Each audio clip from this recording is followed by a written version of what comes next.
আসসালামু আলাইকুম দর্শক মণ্ডলী, আইপিএস মার্টে আপনাদেরকে স্বাগতম। আজকে আমরা দেখাবো ভোল্টেজ স্টেবিলাইজার। হ্যাঁ, এটা ব্র্যান্ডটা হচ্ছে সাকো ব্র্যান্ড।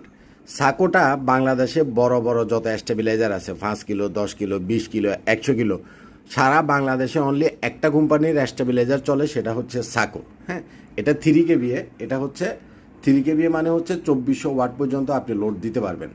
স্টেবিলাইজারের কাজ হচ্ছে আমাদের মেইন লাইনে যখন ভোল্টেজ কম থাকে অথবা বেশি থাকে, যেমন আমার এখন মেইন লাইনে ভোল্টেজ আছে 215 ওয়াট। তো এই আমাদের মূলত মেইন লাইনে ভোল্টেজ থাকার কথা হলো 220 ওয়াট। তো 220 ওয়াটের জায়গাতে আমার এখানে অন্তত 215-16 ওয়াট আছে, সেটা ঠিক আছে। কিন্তু গ্রামে দেখা যায় যে কখনো কখনো এই 220-এর জায়গায় 200-র নিচে নেমে যায়, 160 ওয়াট, 170 ওয়াট বা 180 ওয়াট ভোল্টেজ থাকে। তখন আপনার ফ্যান নষ্ট হয়ে যায়, টিভি নষ্ট হয়ে যায়, তখন এই স্টেবিলাইজারগুলো আপনার লাগানোর দরকার হয়।